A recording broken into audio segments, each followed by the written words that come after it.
Good day everyone, especially to you sir. I'm Alperes Ken Rodney. We are the Group 6. Today, we were going to tackle the globalization of religion. Before we start our lesson, let's define first globalization. Globalization is the networking and expansion of one's local products, beliefs, and practices into universal products. Beliefs and practices often use technology. Means globalization of religion use different technology tools to spread more their religion basis. Okay. Religion is perhaps the most difficult subject to study from an objective point of view. Some people are deeply committed to their own religious beliefs and are not interested in examining alternative views that they believe are weird, threatening, or utterly ridiculous. Others do not believe in supernatural beings and are skeptical of sociology, concerned with matters that appear to be beyond the realms of science. Defining religion. System of socially shared symbols, beliefs, and rituals that is directed toward a sacred, supernatural realm and addresses the ultimate meaning of existence. Okay, so the most non-religious across the world are Christianity, Islam, Hinduism, Buddhism. So, Christianity is the most widely practiced religion in the world with more than 2 billion followers. The Christian faith centers on beliefs regarding the birth, life, death, and resurrecting of Jesus Christ. Its deity or deities, Holy Spirit, Jesus, God. They use Bible, New Testament, or Old Testament. The next one is Islam. Islam has a major world religion promulgated by the Prophet Muhammad. In Arabia in the 7th century, the Arabic term Islam, literally surrender, illuminates the fundamental religious idea of Islam, that the believer called is Muslim from the particle of Islam, accept surrender to the will of Allah, in Arabic Allah or God. Allah is viewed as the sole God, creator, sustainer, and restorer of the world. The will of Allah, to which human beings must submit, is made known through the sacred scriptures. The Quran, often spelled Quran in English, which Allah revealed to his messenger. Muhammad, in Islam, Muhammad is considered the last of series of prophets. The other one is Hinduism. Hinduism is the world's oldest religion, according to many scholars, with the roots and custom dating back more than 4,000 years. Today, with about 900 million followers, Hinduism is the third largest religion behind Christianity and Islam. Roughly 95% of the world's Hindus live in India. Its deity or deities, Brahma, Shiva, Vishnu, Trimurti or Devi. They use Puranas, Ramayana, Bhagavad Gita. The next one is Buddhism. Is a faith that was founded by Siddhartha Gautama, the Buddha, more than 2,500 years ago in India, with about 470 million followers. Scholars consider Buddhism one of the major world religions. Many Buddhist ideas and philosophies overlap with those of the other faiths. Okay, let's watch the short video.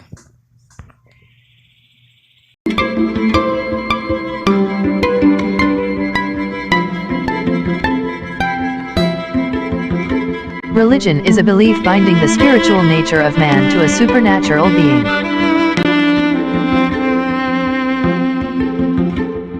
As involving a feeling of dependence and responsibility, together with the feelings and practices.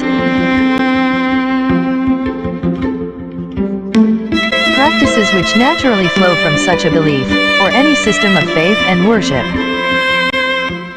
Ma perché Dio permette che ci siano tante religioni?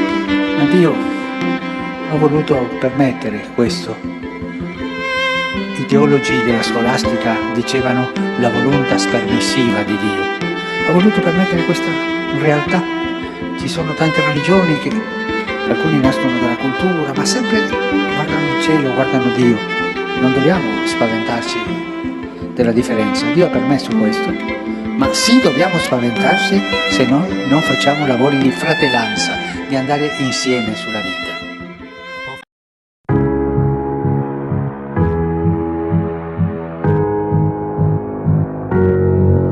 Globalization of religion.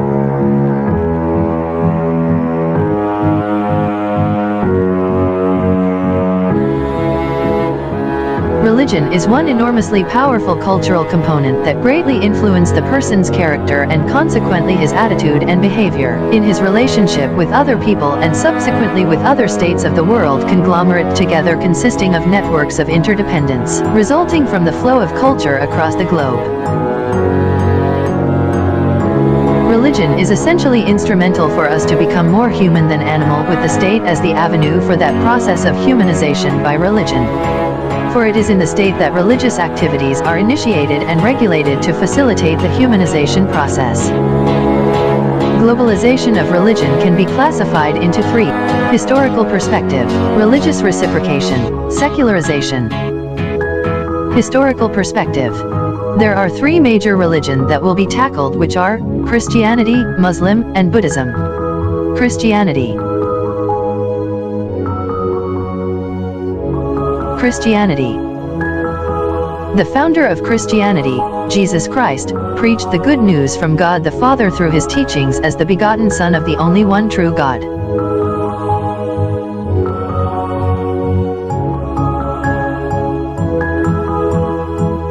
His ultimate sacrifice was his crucifixion in Golgotha. After Jesus' death, his disciples continued his advocacy and experienced the same fate with Jesus, to die in the name of the gospel. By the multitudes of Christian teachings in the world, the catechism practice was replicated around the globe by emperors, kings, and missionaries, even ordinary citizens. Globalization probably entered our shores during the coming of Spain, which introduced the religion Christianity, including their culture and politics, to our country. The Spanish colonization of the Philippines marked the entry of globalization to our motherland. It is said that the Spanish explorers' goals in their conquests, among others, are God, gold, and glory. The second being to colonize and exploit. The first being to religiously indoctrinate and Christianize the Philippines. Muslim.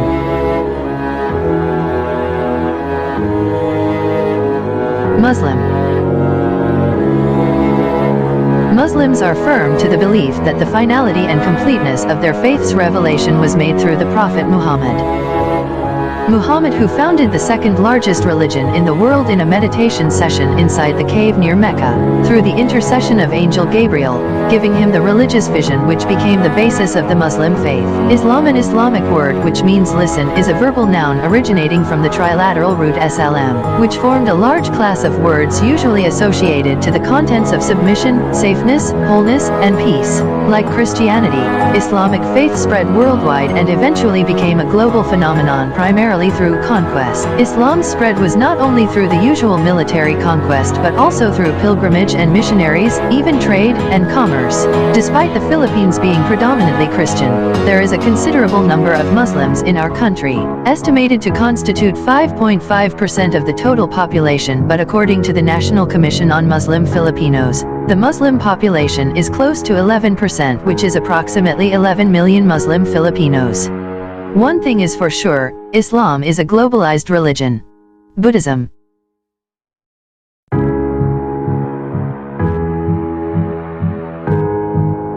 The nature of reality, its understanding through insights, achieved in the spiritual development and path of practice, is the essential goal of Buddhism.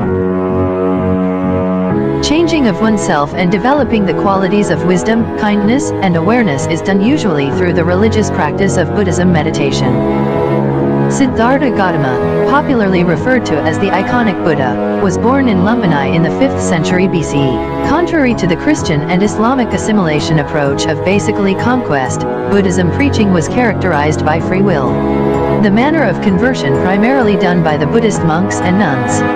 The Buddhist catechist would convince local deities and their believers into the realm of their teachings, convincing them to give up their cruel religious sacrifices of animals and humans. In accordance with Buddhist doctrines, the religious paradigm shift was essentially from that of sacrificial, ritual and magical superstition thinking, to that of rationally ethical karma of doing good and getting good, doing bad and getting bad. In similar fashion with Christianity and Islam, Buddhism joined the global bandwagon, establishing globality in the aspect of religion. Unfortunately, there are very few written records about Buddhism's early stages in the Philippines. Buddhists are a minority in the country's religious census. Religious reciprocity. Historical perspective would not be a consummated topic if we fail to incorporate historical implications by linking the past consequences to the present realities. Religious reciprocity, being the territorial emigration of faiths, is reflected of the very essence and purpose of religion itself, which is self-actualization, realization and salvation, among others. Non-reciprocity could be constructed as arrogance, indolence, or display of passive disposition, or simply careless or even worst, reckless maneuver. Although doctrinal lineage are similar that delves in Christ's teachings, the approaches vary significantly as biblical interpretations precisely base on revolutionary findings, discoveries, and analysis of the Holy Scriptures and religious doctrines. Such is the case of Apollo Quiboloy's Kingdom of God, Felix Manalo's Church of Christ, and Eligio Soriano's The Old Path. These are Philippines' local religious groups making waves outside Philippine shores, conquering foreign territories, exporting faiths and converting peoples around the world. Belief system forms a person or a group of persons' principles in life which he or they express in the form of religion, as basis of relating with one another or with other states, affecting international relationship and transforming world system through the process of globalization of religion. Secularization. As Obadiah posited, theorizing religion entails the presentation of two problematics. Firstly, that which pertains to the study of explicit category, structure, or framework of religious representations and its proliferations all over the world. Secondly, that which pertains to the study of the impact of the process of globalization upon religion. The Church practically interferes, if not regulates, state affairs. This was categorically referred to pre-secularism period.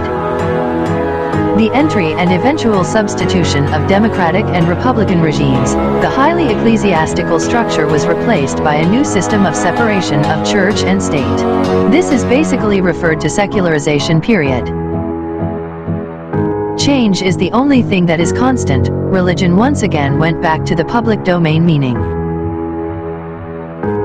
Atheism involves public flagging of religious beliefs, which is incompatible with supposed equivalent religious practices that pertains to believing without belonging. Finally, the ultimate impact of globalization upon religion is primarily the globalization of religion itself. Secularization versus secularism.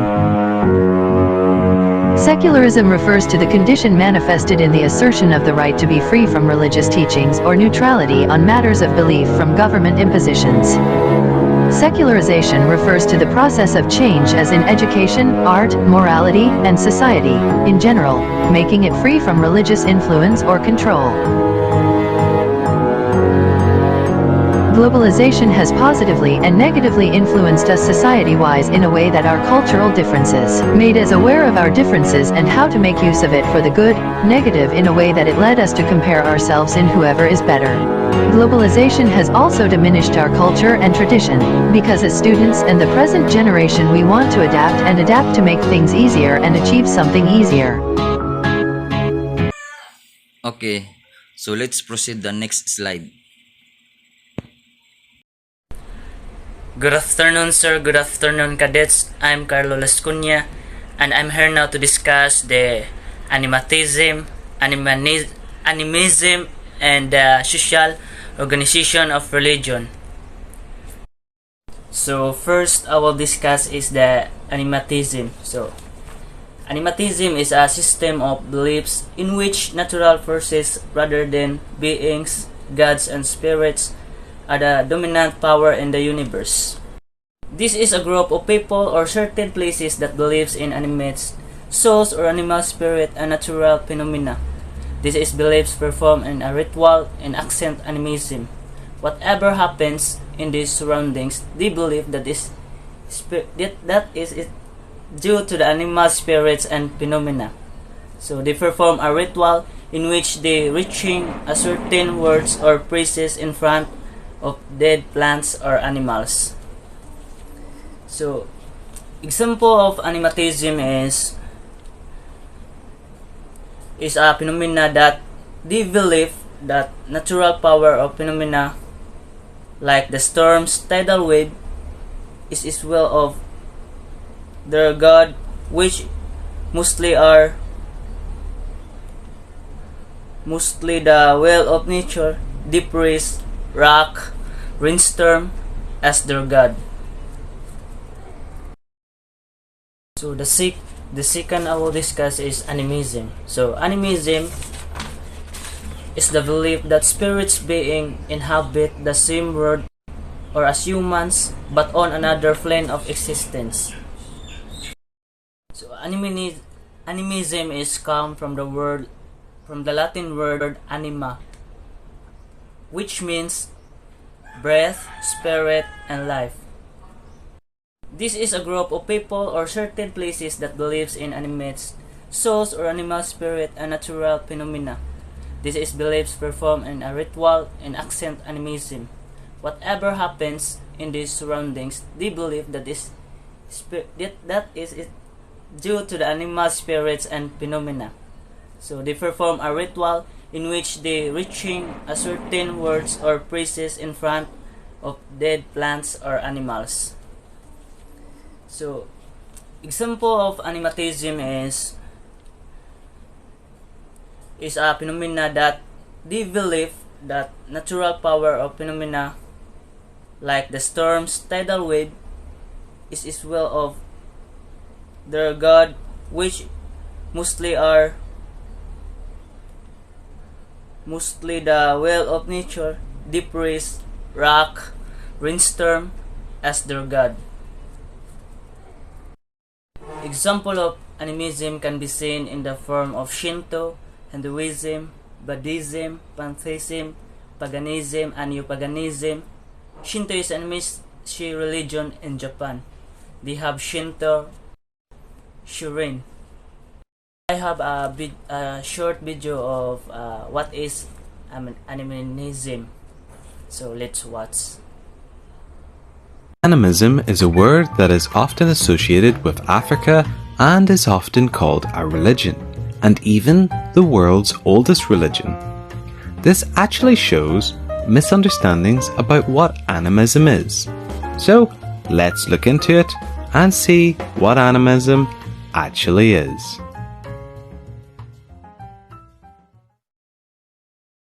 Animism can still be found today throughout the whole world, from the jungles of South America and Africa to even modern cities like New York, but not necessarily in the way you might think. The word animism comes from the Latin anima, which means breath, spirit, or life. And simply put, animism is the belief that objects, places, and creatures can possess a distinct spiritual essence, and that potentially animism perceives all things, for instance animals, plants, rocks, rivers, weather systems, human handiwork, and perhaps even words, as animated and alive. Animism is occasionally called a religion, but one of the definitions of religion is a particular system of faith and worship.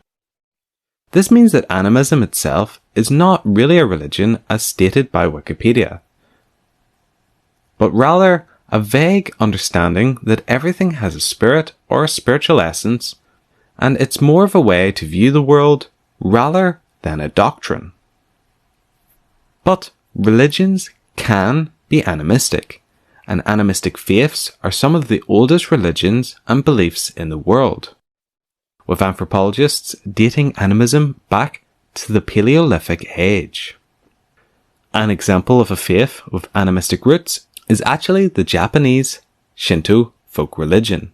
In fact, this concept of animism and animistic heritage sometimes still affects how Japanese people view objects, for instance cars.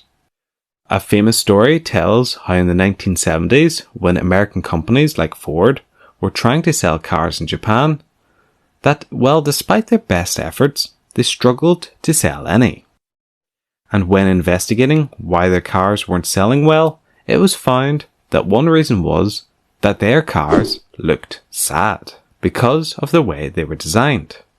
And this shows how the animistic thought even translated itself into inanimate objects such as cars. Well, to summarize, animism comes from the Latin word for breath, which also is used to mean life or spirit. Animism is not necessarily a religion, but a component of various religions. And animistic religions are some of the oldest in the world. And the last is social organizations of religion. The idea of religious missionaries can capture the public imagination and inspire change, even the social revolution. But in the long run, the relative influence of any religion depends of religious communities that are organized to promote religious ideals, and objective sociologists classify religious organization in 4 types.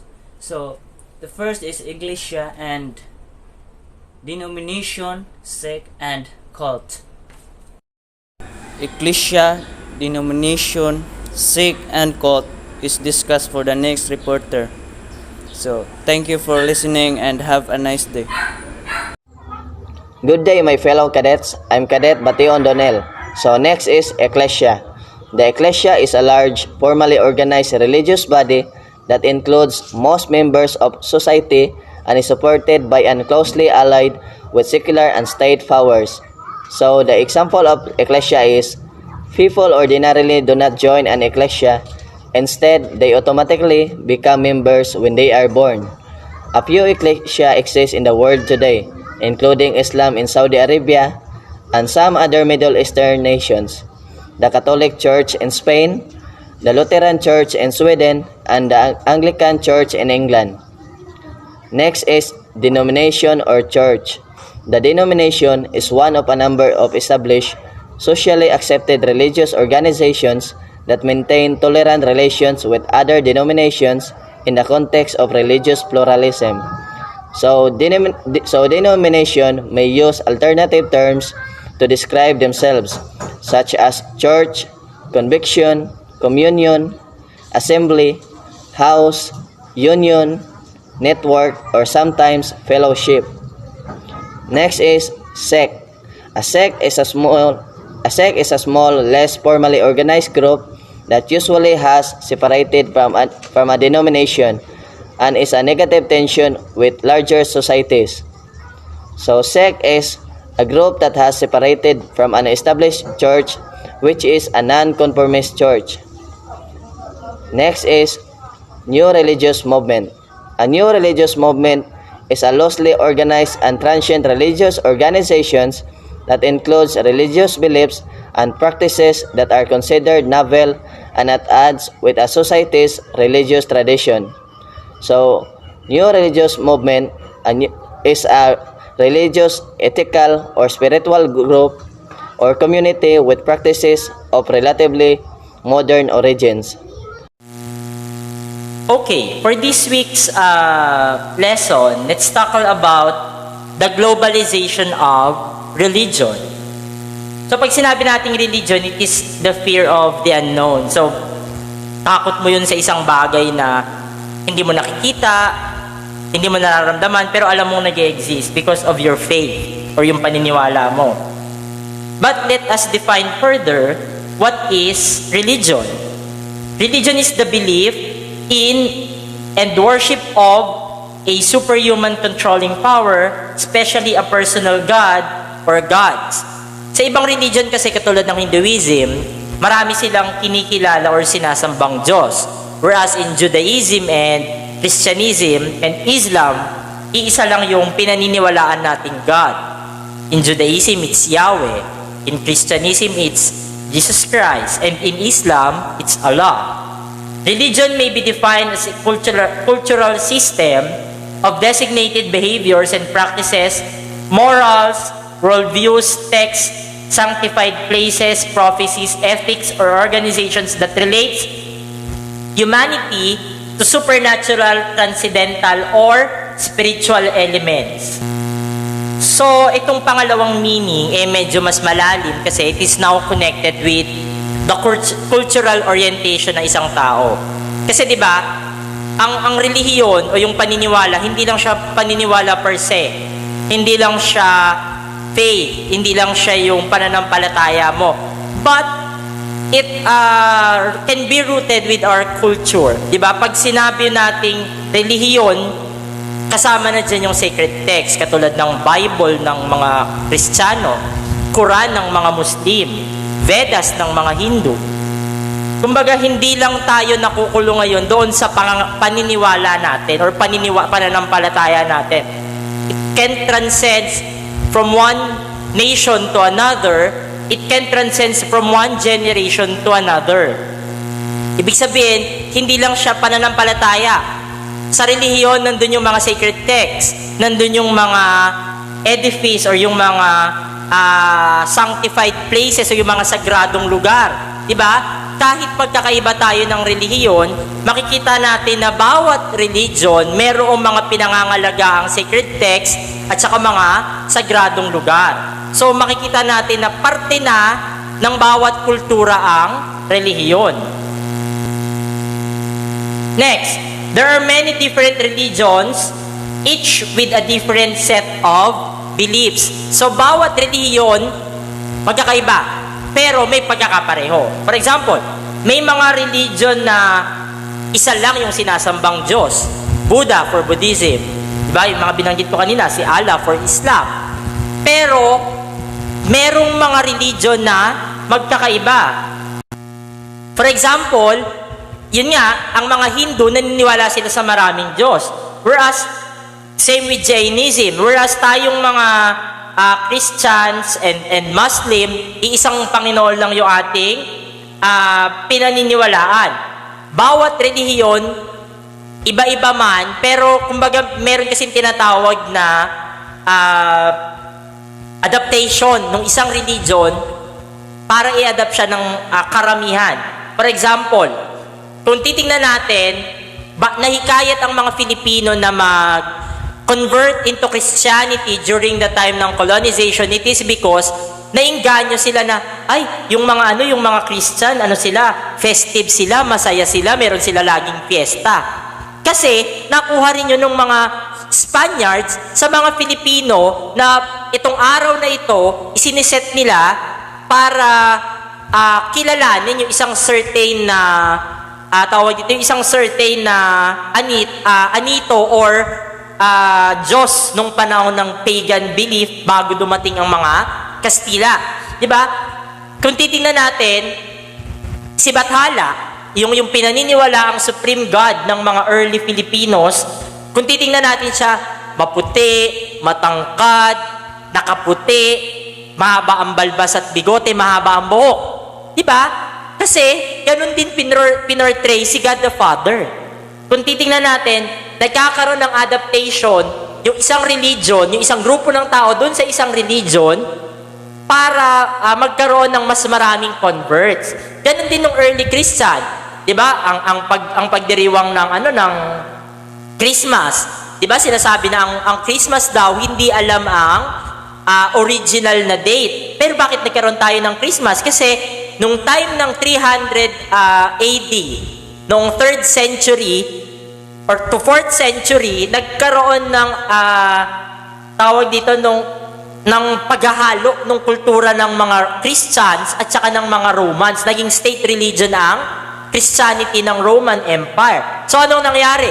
kailangan may i-adapt na mga belief ang mga Christian na kukunin nila sa Roman religion, sa Roman sa Roman culture. So ano yung isa sa mga kinuha nila, yung tinatawag na sola invictus. Ibig sabihin, itinapat yung pagkapanganakan ni Kristo sa araw ng sola invictus. Ibig sabihin, the conquering sun. Yun yung paniniwala ng mga Romano na parang ipinapanganak muli yung bagong araw. Kaya nga sola means sun, invictus, pagkapanalo ng araw mula dun sa dilim. Kasi kung papansinin mo yung physical na karakteristik naman ng mundo, pagdating ng mga bago mag-December 25, mas mahaba yung gabi kaysa sa araw kasi pumapasok na tayo sa tinatawag na winter solstice. Mas mahaba yung gabi kaysa sa araw. Pero pagdating ng bandang December 25, yun nga yung araw ng Sola Invictus, then later on naging araw ng kapanganakan ni Kristo, naging siyang yung araw nagiging ng mas mahaba kaysa sa gabi. Kumaga pumapantay na. Nakukuha ninyo? Iba-iba man ang paniniwala, pero kung makikita mo, yung ibang mga paniniwala natin sa kasalukuyan, paniniwala din ng mga ninuno natin. Paniniwala din ng mga sinauna pang tao. Not just Filipinas, but early Christians, early Romans, yung paniniwala natin sa mga ribulto. Sino ba nagdala niyan? Siyempre, dati naniniwala na tayo sa mga ribulto, sa mga anito. Pero it was reinforced by the belief of the Christian dun sa mga ribulto. Paano? Kasi nakuha rin nila sa mga Romans, sa mga Romano. Next. The process, pag globalization naman, lagi naman natin na-define, is a process refers to a larger phenomenon that cannot simply be reduced to the ways in which global market have been integrated. It is usually refers to the integration of the national market to a wide global market signified by the increase of free trade. Hindi lang trade, hindi lang market ang naaapektuhan ng globalization. Even religion. How? Kasi syempre, di ba, because of travel ng mga tao, because of cultural exchange ng mga tao, yung religion unti-unti ding tinatanggap nung ibang lahi ng tao. Kaya nagkakaroon ng mga conversion. Next, globalization refers to the historical process by which all of the world's people increasingly come to live in a single social unit. It implicates religion and religions in several ways. From religious or theological perspective, globalization calls forth religious response and interpretation, yet religion and religions have also played important roles in bringing about characterizing globalization. Di ba? Kung matatandaan natin, isa sa mga tawag dito sa mga forerunner or yung mga principle na nagtulak daw sa mga Occidental countries or sa mga Western countries para i-colonize tayong mga nandito sa East, sa Orient, is yung tinatawag na 3G. God, gold, and glory. So God, una, pinakikita nila na kaya kami nangulonya, kaya kami nanakop ng mga lupain, it is because it is our belief na kailangan lumaganap ng Christianism sa ibang panig ng mundo. Religion, much more than culture, has the most difficult relationships with globalism. Una, the two are entirely contrasting belief system. Ang globalism more on sa politics and economics, while religion delves on the theological and religious perspective of the culture. Religion is concerned with the sacred, while globalism places values on material wealth. So yun yung pinagkaiba nila. Parang ito, yung religion, ang concern niya, yung mga bagay na hindi mo makikita, yung afterlife. Whereas ang globalization, hindi.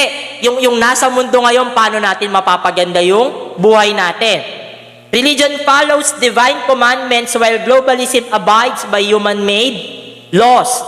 Ang religion, nakabase sa faith, sa paniniwala, sa divine commandments. Pero ang globalism, nakaasa naman or nakatungtong naman sa tinatawag nating human-made laws, di ba? Kaya nga nagkakaroon ng mga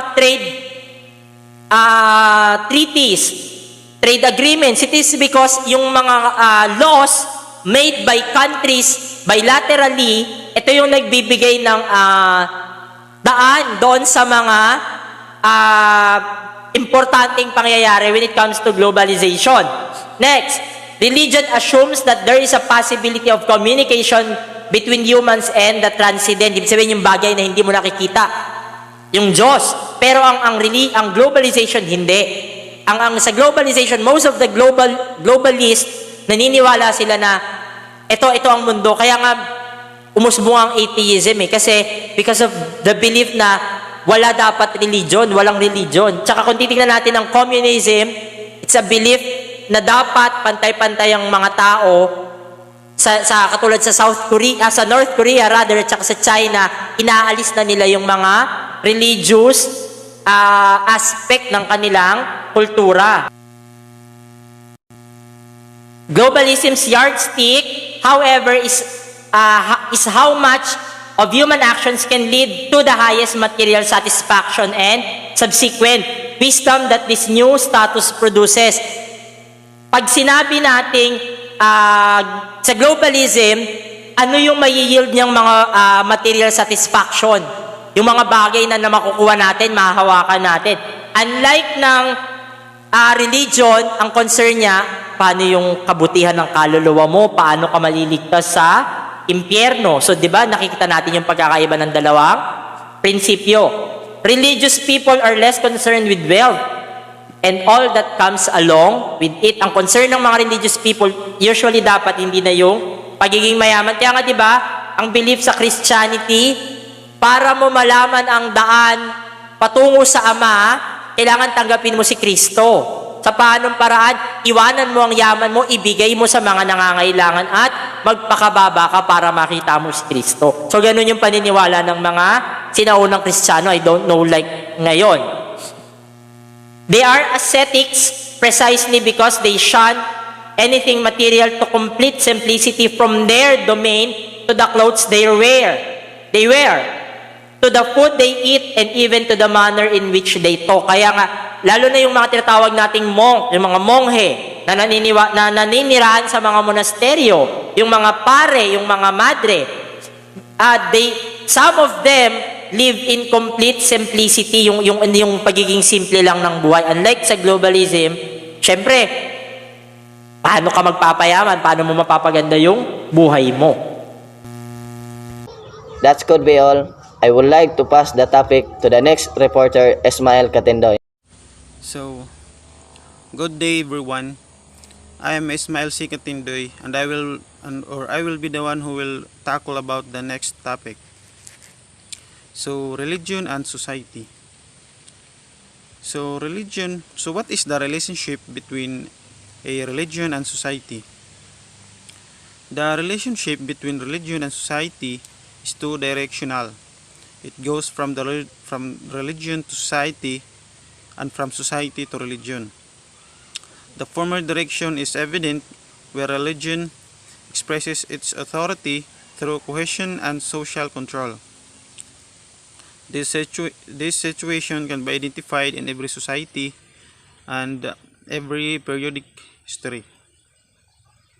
So religion in society also aims to develop learners' interest in the way that religions have shaped and continue to shape societies and cultures, capacity to reflect on the way that religious traditions provide ways for individuals and groups to find meaning in significant experiences. So religion has three major functions in society. It provides social cohesion to help maintain social solidarity through shared rituals and beliefs, social control to enforce religious-based morals and norms to help maintain conformity and control in society, and it offers. So also religion can influence the culture of an entire community, nation, or region of the world. This goes beyond a person's individual habits to affect much bigger issues, such as how the government is run and what artistic and scientific advances are made. Okay. So the next is religion and functionalism. So religion can promote social solidarity through common symbols, belief, norms, and collective rituals. The second is it may provide also provide individuals and groups with emotional control and support morale and motivation, and a sense of individual and group identity. And all societies through religion required collectively and ritual for their cohesion and survival. So, what is functionalism? Functionalism or functionalist contended that religion serves several functions in society. Religion, in fact, depends on society for its existence, value, and significance, and vice versa.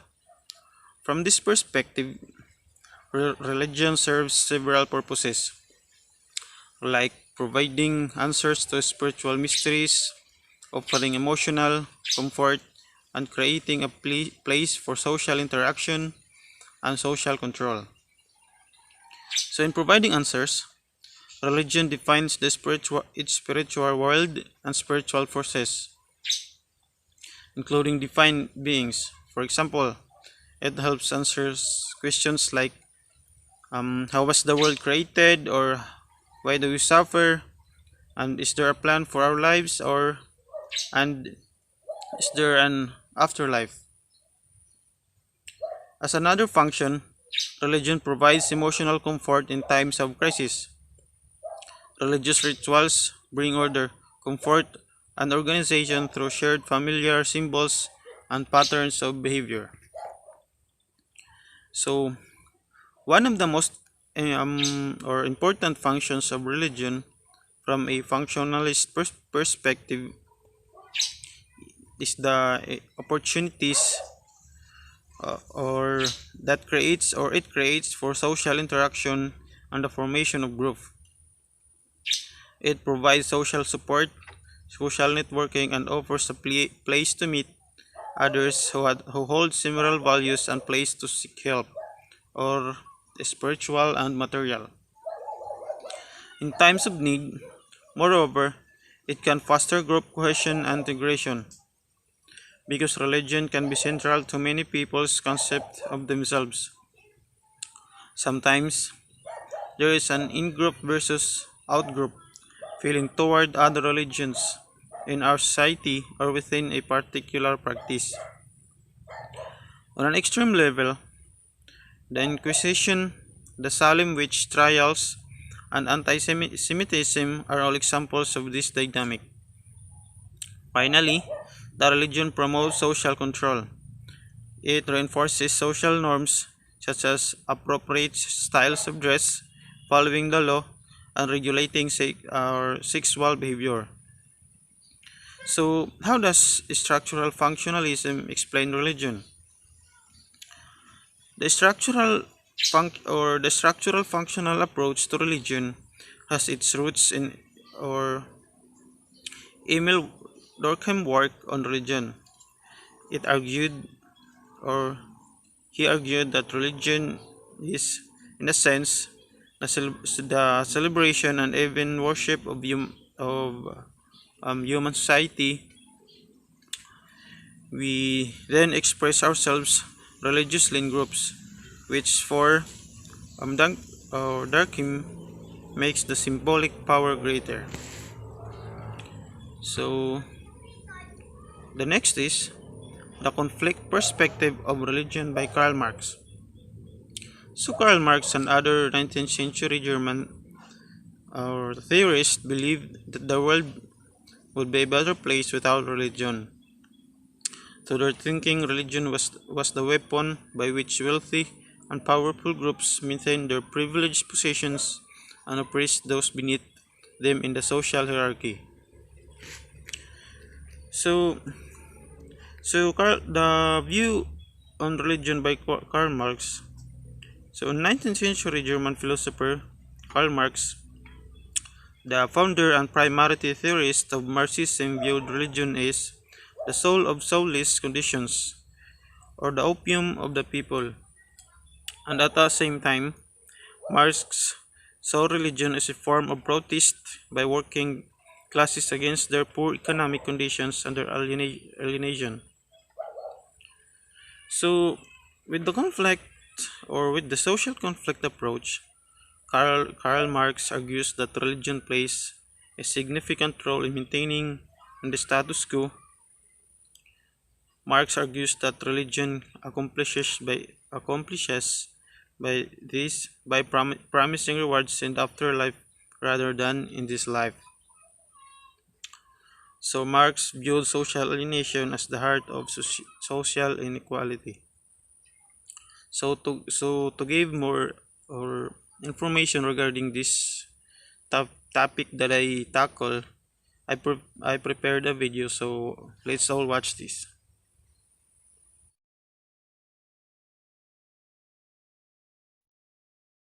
Religious objects are so impressive for the believer because they appear to emanate a power that, according to Durkheim, cannot be anything else than the power of society. We can observe how such a power is produced during religious meetings. Here people are gathered, they are close to each other, they may dance or sing together, and then all of a sudden something spectacular may happen. They may collectively reach a state of euphoria, a kind of ecstasy or rapture that he calls a state of effervescence collective, collective effervescence. They feel uplifted. And that is the moment when the feeling of social unity is created and reinforced, and it is no accident that this can only happen in a collective ritual. It is the outcome of accumulated group energy. Religion is not only a product of society, it also fulfills functions for society. Durkheim was one of the first thoroughly functionalist thinkers, a man who always tried to discern what sociological functions a certain phenomenon fulfilled, for example, in contributing to the social cohesion of the larger social system. He stressed that this search for functions is completely different from the search for cause and effect relations. We already saw that Comte was a precursor of functionalist thinking, but Durkheim was the man who used functionalist analysis in a more systematic way and who programmatically wrote about this way of reasoning in the science of sociology.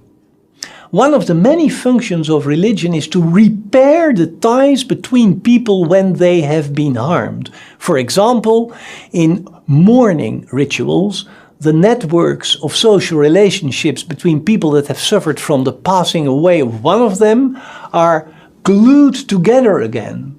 In this way and in many other ways, religion has important functions to fulfill. It strengthens social cohesion, it supports social regulation, it is a powerful antidote to egoism and anomie, those negative tendencies behind the rising suicide figures. But here, Durkheim is confronted with a problem. He also witnessed the advent of a process of secularization. He himself, the son of a rabbi who became an agnostic professor of sociology, was living proof of this process. So where are we heading if religion becomes less important under conditions of modernity?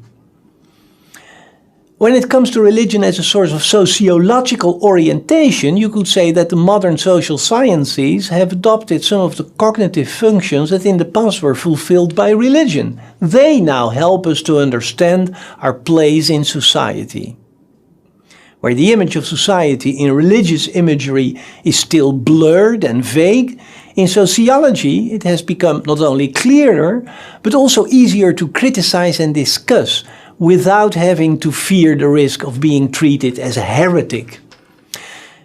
But what about the more emotional aspects of religion? What about its strengthening power? What about its functions as a source of social cohesion? Here, Durkheim says something very interesting. The Gospels, he says, are not immortal, and mankind will always write new ones. We may develop completely new institutions and belief systems that fulfill the functions that traditional religions fulfilled in the past. Durkheim even mentions nationalistic gatherings of citizens who celebrate the membership of their beloved nation and to the moral principles that they all share. The reader here is reminded of the French when they celebrate liberty, equality and fraternity on the 14th of July, or you may be reminded of Americans on Independence Day. And the example that I just gave of the outrage that a nationalist person may experience when she must watch the burning of the national flag, that example was in fact not taken from the world of religion, but from the world of nationalism. And it makes clear that a flag can be seen as just as sacred as a cross. Sometimes my students tell me that they believe that large pop concerts, rock concerts, international soccer matches also fulfill religious functions. And when I speak about effervescence collective, they tell me that moving with hundreds of people on the repetitive beats of electronic dance music may have that very same effect, attended by a deep feeling of unity with everybody present. And when a large company announces the appearance, for example, of a new cell phone, and we feel at one with people all over the world who stand in long lines to buy that elegant small computer, we also may experience a kind of semi-religious feeling that transcends national borders, a kind of global solidarity. Durkheim's book on religious life, all those arguments about the sacred and the profane, about effervescence, about the functions of religion, still offers us today a very impressive theoretical framework that can help us to understand our own societies, and for that we should thank the son of the rabbi. Religion is the sight of the oppressed creatures, the sentiment of heartless world, and the soul of soulless conditions. It is the opium of the people.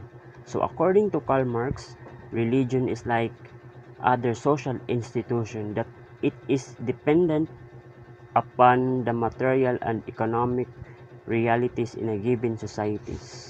Next is Max Weber. Religion and social change. Max Weber comprehensive study of religion worldwide revealed that while some were fact highly conservative, others, in particular Protestant and Puritanism in Western Europe and America, inspired major social and economic movements. So Max Weber believed that religion could be a force for social change, and for social change describes the social influence of institutions that lead to the rise of capitalism. Secularization and religious movements.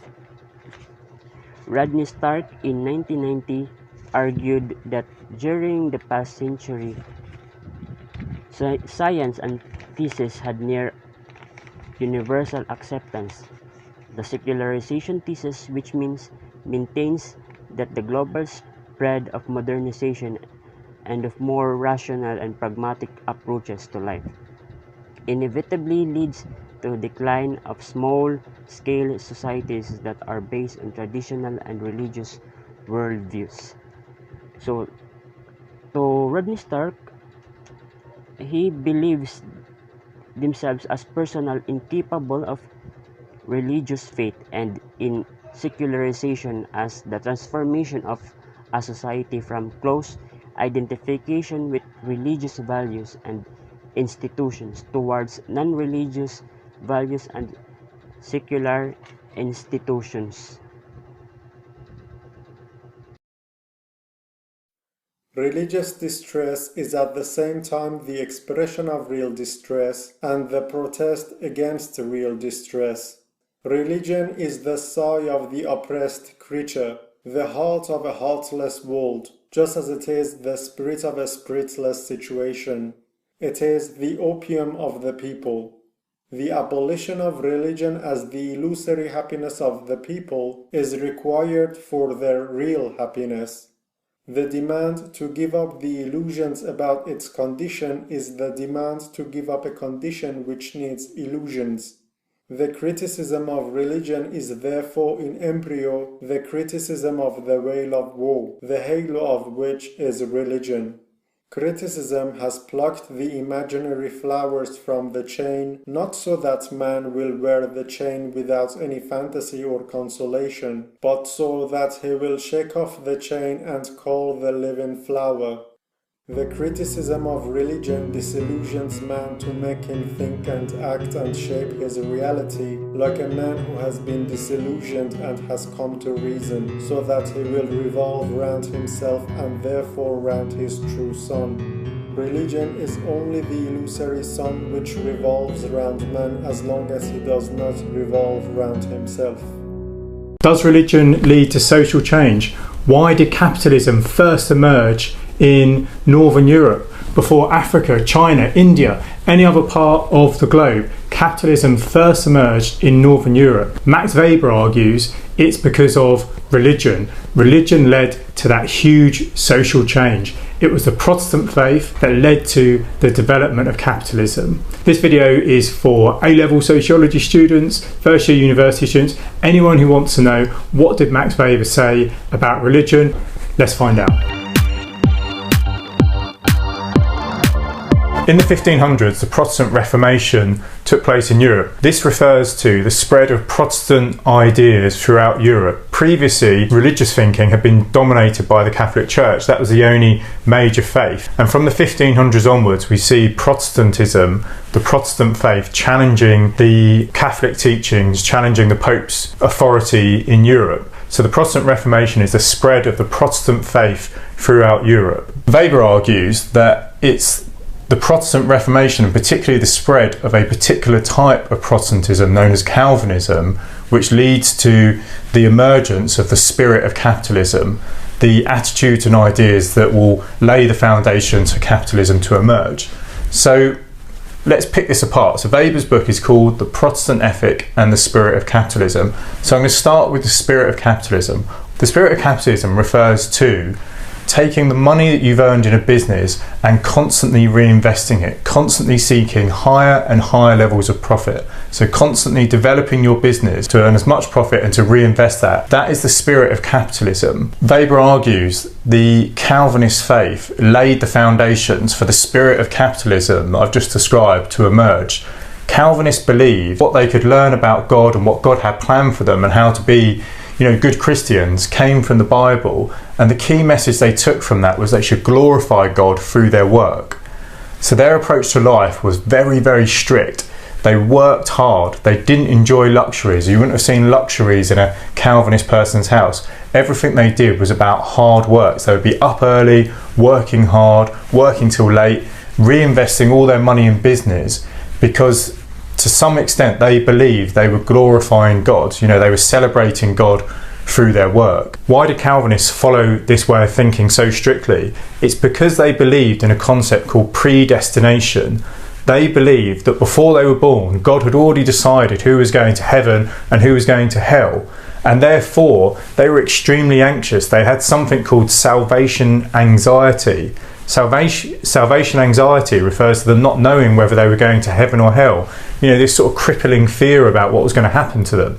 So they were very, very anxious. They were very concerned. They believed that by being successful in business, it showed that God had chosen them, that they were one of the people who were going to be saved. They were going to go to heaven. And it took away some of their anxiety. Now, obviously, this contradicted their original belief.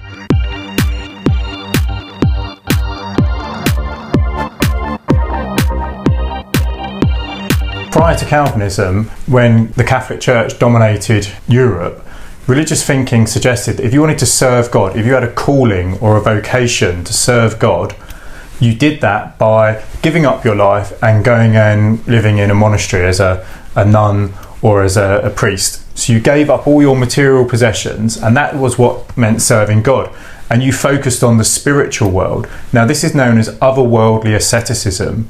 You're serving God by focusing on the other world, which is the spiritual world. So you would have spent all your life in prayer, you would have spent all your time doing religious activities. You wouldn't have spent any of your time enjoying pleasurable activities, earning money, etc. So otherworldly asceticism refers to serving God by giving up the material world, the everyday world, and focusing on the spiritual world through prayer and other religious activities. So Weber argues Calvinism is best described and introduces the idea of this worldly asceticism. People who have a calling to serve God do it by being successful in this world. And what we mean by that is by glorifying God through their success at work, by working hard and going through all the measures that we've talked about. So you've got this contrast between otherworldly asceticism, religions where people go away and they give up the world and they focus on the spiritual world, the other world. They spend all their time in prayer, they give up all their possessions. And this worldly asceticism, which Weber uses to describe Calvinists, where they glorify God through their success in this life. Weber doesn't say that it's just because of Calvinism, it's just one factor. You needed the ideas to generate the change, but other things would have been important as well. Having things like natural resources, a system of law and order, a system of money, and various other factors. So it wasn't the only thing, but it's what takes those factors and drives it on. So for example, Weber looks at other countries and highlights the reasons why they didn't emerge as capitalist countries. So for example, India was materially more advanced than Europe. It had all the things I just described, yet capitalism doesn't emerge there because Hinduism, the dominant religion in India at the time in the 1500s, promoted otherworldly asceticism. To be a good Hindu, you gave up your material life. You went away, you focused on otherworldly asceticism. So that would have been through giving up your possessions and focusing on meditation, prayer, religious activities. So the reason capitalism doesn't emerge in India is because of the religious ideas and values aren't ones which are going to cause people to desire endless pursuit of profit. It's Calvinism which does that in Northern Europe, which lays the foundations for capitalism. So Weber argues the reason capitalism first emerged in Northern Europe was because Calvinist ideas had already dominated those societies, and there was a similarity and affinity between them. He's not saying that the Calvinist faith, people went to church and they were told to go out and earn more money. It's something they unconsciously did. So there's an unconscious link between the spirit of capitalism and the Calvinist faith. Now this has two effects. Firstly, it provides psychological comfort to Calvinists. Obviously, we've said they've got this salvation anxiety, concern about whether they're going to heaven or hell. And by being successful in work, they feel like they're more likely to go to heaven. So they put all of their efforts, all of their time, they reinvested everything into work. So it provided a psychological comfort to them. Secondly, as we've said, it laid the foundations for the emergence of capitalism, because people's ideas, thinkings, belief systems that had emerged from the Calvinist faith were very similar to the ideas, beliefs and attitudes that would lead to the development of capitalism. The easiest criticism we can make of Weber is that he was incorrect to suggest that capitalism first emerged in Northern Europe. A lot of other historians would argue capitalism actually emerged in Italy in the 1400s, so a long time before the Protestant Reformation, before Calvinism. The second criticism is that actually other factors are more important. So various different sociologists, historians have highlighted different ones. Tawney argues that technological factors are actually more important. If a country is technologically advanced, capitalism was able to develop. Other sociologists, historians have said actually the gaps between different countries are more down to literacy levels. How many people in a country could read and write, and if they could, then capitalism was more likely to develop if they had an educated workforce. Another criticism is Scotland. Scotland was a very Calvinist country, but capitalism didn't emerge there as quickly as it did in England. People who believe in Weber's thesis would argue back. They would say, well, that's because Scotland had historic underinvestment. It didn't have the natural resources or the wealth to develop capitalism as quickly as England did. Well done for listening. To answer a question in the A-level sociology exam on religion and social change, you need to watch the 2 videos. I've linked them in the description. I'll put links at the end of the video. That will complete all the knowledge that you need. If you found this video helpful, hit the like and subscribe buttons so you don't miss any more of these videos. Take care. Any questions, pop them in the comments. As foundations for nation-states, religious nationalism and secular nationalism are often thought of as polar opposites. Those who value secular nationalism often depict religious nationalism as backward, irrational, repressive, and violent. In contrast, secular nationalism is depicted as modern, rational, liberal, and peaceful. On the other hand, those who value religious nationalism often depict secular nationalism as immoral, individual, and a vestige of colonialism, while religious nationalism is represented as moral, communal, and a form of self-determination. All of these depictions perpetuate common misunderstandings of both religion and secularism. In reality, religious nationalism and secular nationalism are umbrella terms that include incredibly diverse ideologies. Their values can be overlapping or in opposition, depending on social and historical context. For example, in 1923, the Republic of Turkey was formed as a secular state following the fall of the Ottoman Empire. Its first president, Kemal Ataturk, brought in sweeping reforms that replaced Muslim rule and culture with a particular form of secularism. By the 1970s, Turkey was the most secular of all Muslim-majority countries. But rampant inequality and the perception of government corruption gave rise to Islamic parties that gained enough power by 1996 to form a coalition government. In response, secular officials imposed a public ban on a symbol of Islam, the headscarf. Women who wore the hijab were no longer allowed to study at the university, and a democratically elected member of parliament named Merve Cavaca, representing the Islamic Virtue Party, was prevented from taking the oath of office by her fellow secular National Assembly members. When she entered the parliament, they stood and yelled, "Out!" for 30 minutes until she was forced to leave. 2 weeks later, she was stripped of her Turkish citizenship.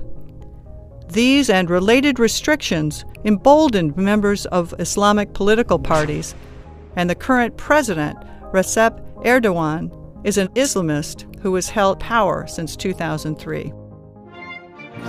In another example, the United States is a secular nation, but its currency is imprinted with "In God We Trust." The Pledge of Allegiance includes the phrase, "One nation under God," and 42 of the 45 U.S. presidents identified as Protestant Christians. India is also a secular nation, but over the past few decades, democratically elected Hindu nationalists have gained power. They enacted reforms in education and culture that promote particular forms of Hinduism that many other Hindus and members of other religious and secular communities find troubling. Like all worldviews, religious and secular forms of nationalism can only be understood in their particular social and historical contexts. Understanding their rich diversities will enhance our understanding of movements on local, national, and international levels.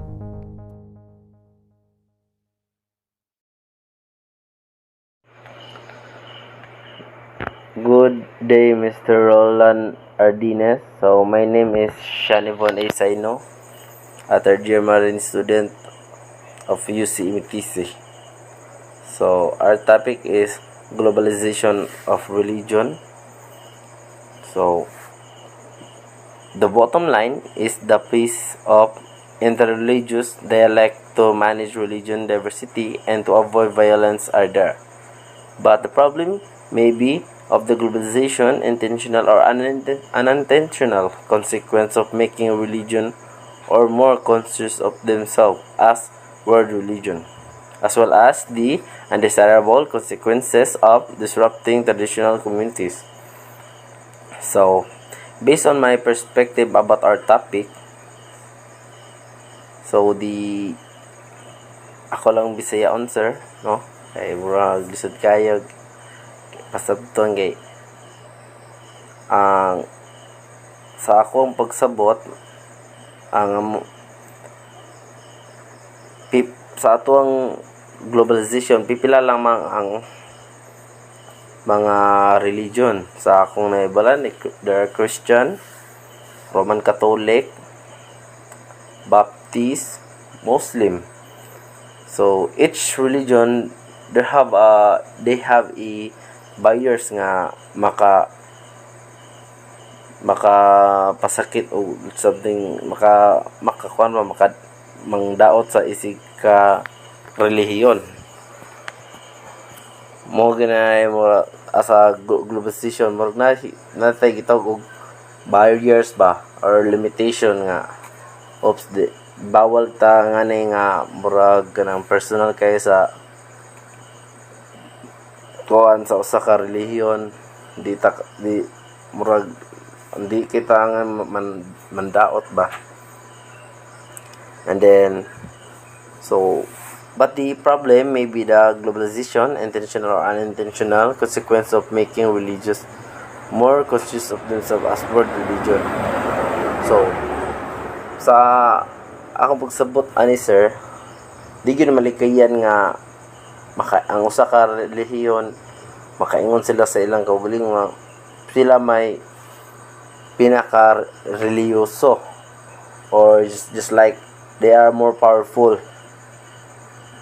Sa ang akong scenario is katong sa mga iglesia ni Cristo agatong kibuloy nga katong makita sa Facebook nga memes nga kibuloy stop kanang murag dagan siyang unbelievable nga pahunungon pero never happen like ito mga istorya sa memes sa Facebook mga bagyo pahunungon ulan something like that mo nang ang other di gyud malikayan nga mo react ang ubang relihiyon pero napoy ubang relihiyon nga gipasagdan lang pud siya kay iya pud na kay nalagay gitawag og limitation o respect sa each kwan imong isig ka relihiyon nga natay respeto sa usa-usa sa atuang as a whole sa atuang palibot.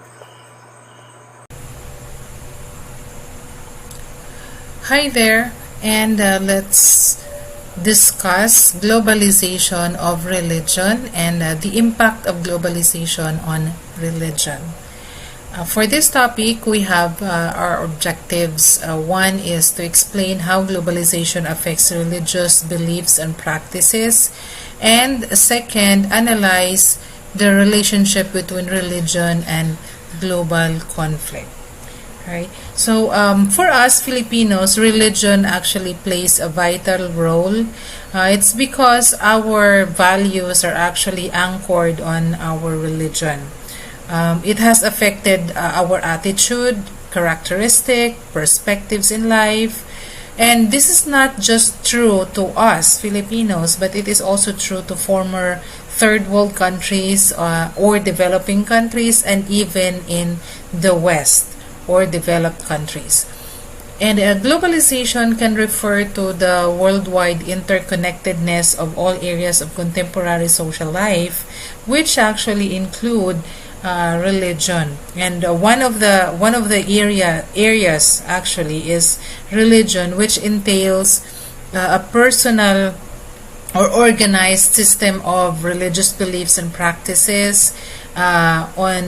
This is actually, if we are going to define religion, this is the belief in a god or in a group of gods. This is an organized system of beliefs, ceremonies, rules used to worship a god or a group of gods. For informal, this is an interest, a belief, or an activity that is very important to a person or group. On one hand, globalization has affected religion in various ways. So in so many ways, it affected our religion. Globalization paved the way to the rise of religious nationalism, the turn of religion into public life, the proliferation of international terrorism, and the increase of individual religiosity. What are the effect of the effect of globalization on religion?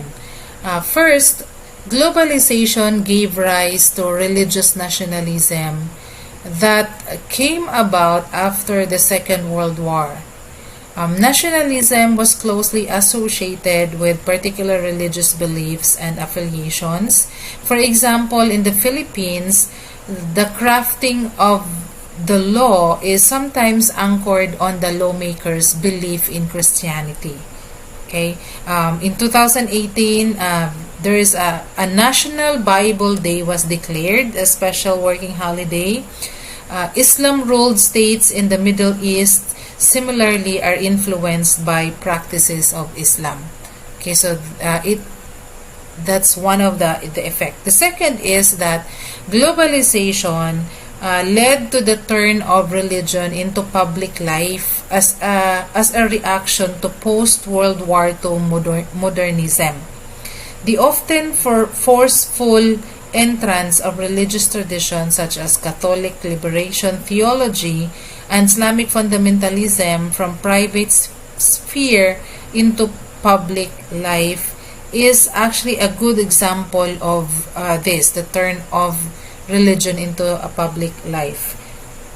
Religion goes beyond the administration of sacraments for Catholics and focuses more on the social concerns of the poor and the oppressed inside and outside the church. So this time, religion is actually not just a practice, or it has already become a public life na murabag ka ng it already discusses the concerns of the poor and the oppressed. It acts on how to eliminate being poor, being injustice, or being discriminated. So mo na siya a turn of religion into public life. The third is a proliferation of international terrorism. For one, religious extremism, kaya naman tagitawag nga international terrorism, which is actually most of the time related siya sa religious extremism. And religious extremism is a type of political violence anchored on the belief that a supreme being grants violence in the act of glorifying one's faith. So, religious extremism, mura na sila kanabitang God gave us the right to do this for the common good, right? Mura na siyang ana. And extremists believe that it is their duty to fulfill God's will through violence. Okay? Lipulin ang tanan para mabago ang mundo. Maraging ana siya. Like in 2017, the Islamic State of Iraq and Syria, or what is commonly or widely known as ISIS, a known extremist group, triggered the locals of Mindanao to launch the Marawi siege for 5 months. No, so dili lang na siya. I mean, nagkuan man siya, nag-react siya into kanang ilang holy duty to carry out the God's will. Ano siya? To understand more on the ISIS part, I will actually attach a video here which is entitled The Rise of ISIS, so you will be able to understand how the group was formed and how they were able to proliferate, nga niabot na sila sa Pilipinas. Okay, the fourth effect of globalization is that globalization prompted the increase of individual religiosity, brought about by the individual's need to rely on his or her beliefs and relationship with the Supreme Being. Okay, so individual sa una kay kung unsa gid na siya sa imong grupo, congregation, maorganize siya. But because of globalization, naana siya kanang murag individuality, na individual religiosity, nga parang the God, as long as I have personal relationship with God, dili na siya para sa una nga kinahanglan gyud mo ato ka sa church, you belong to a congregation, you belong to a religious group. But with globalization, lahi na siya. For some, it is a reaction, kanang reaction is siya based on one's frustration toward institutionalized religions. Na for others, they just do not want to belong or to engage in any organization. So nagi may ana kanang murag sobra na ka institutionalized, daghanay rules, daghanay dili siya murag sunod sa Bible na siya. So napiuban dili lang ko gusto nga mabilong, so I will have a personal relationship with God, ana lang sila. Fifth is deterritorialization of religion. So meaning deterritorialism, meaning dili na lang naka-attach sa territory ang religion. This is actually because of global migration. Okay, when we say global migration, meaning the movement of people from one country to another, because of this migration, globalization has forced the appearance of religious traditions in places where these previously had been unknown or considered a minority. Ang pinaka-example ani is the Iglesia ni Cristo. Right? Iglesia ni Cristo was originally in the Philippines, and then because of migration, because of nikalat na siya. Also Christianity is actually proliferated because of migration. So example, ang presence po sa Islam sa Europe, ang Catholicism, Christianity sa Arab nations, di ba? So kung Arab nations, maano ko to, Islam na siya, but na Christianity, na Catholicism dito naapoy sa Europe, makaingon ta nga Christianity na ang ilang kuan diha, but na ay Islam, di ba? So this is because of the influx of overseas workers coming from different parts of the world, carrying their own faith and belief system. So kung asa ta padulong atong religion dala-dala nato, and eventually makahimutag change dito. So lately lang na ako'y nakita nga video that was done by Will Dasovich, that there is actually a part in California wherein Pilipino kaayo ang dating, na Jollibee, ang religion, ang mga tao nagtatagalog sila. That's actually brought about by migration. Mga taong ni balin sa states, ito ni Puyo, etc. And then nakabuo na sila. Also Chinatown, bisan asa na ay Chinatown, diba? The other one is Easternization of the West. This is actually proposed by Campbell in 2007. Global migration, ang global migration resulted in the Easternization of the West, meaning na-impluensyahan, Okay, the West, which is the starting point of the spread of the world religions, is now the recipient of a new system of beliefs from the East. So, kung di ba dapat ang West daw is the start of, is where the religion started, but it is now a recipient na mga new system of beliefs from the East nga nakasulod sa West. There is also a rise in number of believers of Asian religions like Zoroastrianism, Confucianism, Buddhism, and Taoism. Okay, so ni-spread na siya. The last one is the global trends and impulses. Like social media used as a tool for evangelism. Okay, na global trend na siya. Di ba? Makita nato that there are actually religious activities that are practiced or that we can see on television. Right? Like for example, sikat ana is the American evangelist nga si Joel Osteen, si Kirk Thomas Cameron. They use Facebook and other social media platform to spread their belief. So these are the main effects of globalization on religion. Nationalism, religion to public life, international. Actually, it's also proliferated international terrorism, which is a negative one.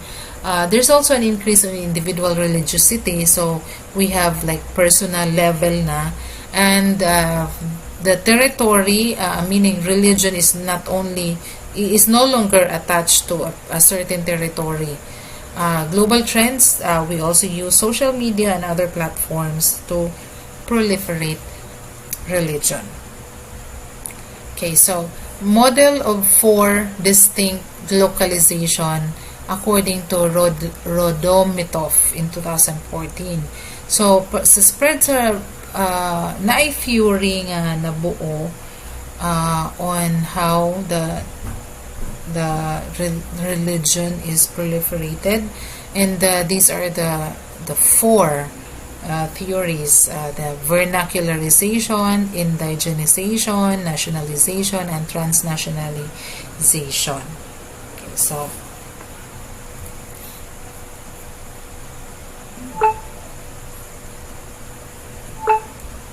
in the vernacularization, it's actually a blending of universal religions with local languages.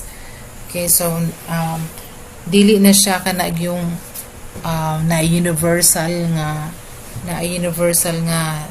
language sa religion, but ni-adapt siya sa local languages. So for example, ang Arabic, which is used as Islam's sacred language even outside the Arab world, ang Greek po, ang Latin remains the primary languages of Christianity.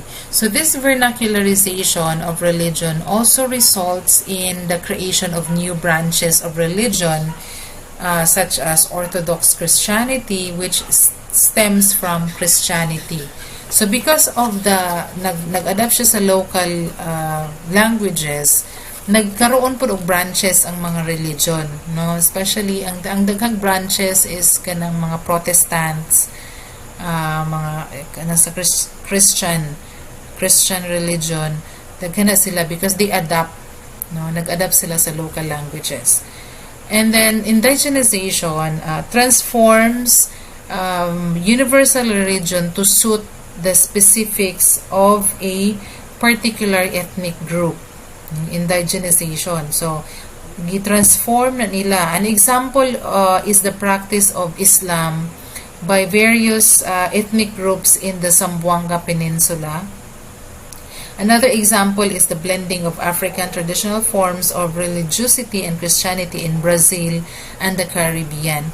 So, ilang silang gitransform ang religion na mga practices nga bag-o just to adapt sa culture no, sa particular ethnic group para sila ma-appeal. Kaya na siya. Number 3, nationalization. It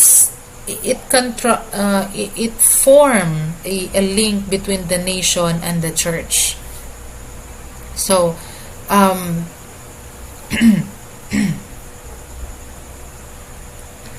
okay, so this is where the religious institutions or groups relate to national identities and the realities of that nation. Being part of the nation means belonging to its national church. So, for example, ani is the Philippine Independent Church, or an independent Christian denomination. Another example is the National Church in the Philippines. And then also people also tend to add national modifiers to their religious identification, like the Greek Orthodox Christianity. So mura siya ganang ilang gi-relate into the nation, kung unsa ang nation. Diba, nation is actually the coming together of people with the same beliefs, culture, language, ano siya. So ana po sa religion na nationalization, wherein nirelate ang religious group to the nation. Transnationalization, akong gibanggit ganina ang Iglesia ni Cristo. Iglesia ni Cristo is also an example of transnationalization. No, this is it was formed here in the Philippines, and then nana siya mga churches are all over the globe. Una siya. Globalization of religion. Globalization of religion brought two opposing results, the conflict and peace. Mao gina siya. So nakadala siya conflict, as you can see, na ay mga religion nga nagbiak-biak, di ba? Nagkanya-kanyang denomination. And it also brought peace. Nagamit po siya in certain mga issues bitaw nga in the brink of war na ang duha countries, and then ipasok ang religion. It actually brought about peace. Starting sa late 20th century, religion has become a source of global conflict and peace. So dito pa lang nagsugod na. Reading international news stories from the global mass media giants, one can readily observe that religion plays a role in global conflict. So pag makita natin sa mga balita, makaingin kita nga, ang religion, nagid siya role. Like for example, in Britain, ang Muslims were linked to the jihadist attack in June 2017 on the London Bridge. Ang mga Jewish nga extremists nga sa Israel, they were accused pod of targeting and beating Palestinians also in June 2017. So kung makita nato sa mga balita, dili siya kanang conflict kay nag-away ang duha ka tawo, kundi conflict siya na ay mga times ng conflict nga brought about by religion. No, sa Britain, ang mga Muslims daw gi-associate sila sa mga jihadist extremist, ang mga Jewish, ang mga Christian. So nagdala gyud siya og conflict. On the other hand, nagdala pud siya og kanang peace, because many times in the past, kung makuan nyo sa mga balita, that religion was actually able to bring countries into peace. No, usahay manggod kay bisan in our level may mag-away, and then because of our religion, we will seek peace na. Okay, so let's have peace because maogi na siya. Then globalization, conflicts are about identity and economics and privilege and power. So mo na ingon ni Jürgensmeyer in 2014. So ang conflict daw about our identity, kung kinsa ta, no? usahay nay conflict because racial discrimination, because of our identity. Majority of the conflicts actually is in economics and privilege and power. So economics meaning kinsa to na access sa resources, kinsa to naka-manage sa resources, kinsa to nikita sa resources. So madalas mauna ang reason nga naay conflict. So mora na akong masabton sir sa among topic o may gabi kay mura gabi na yun sir. Thank you.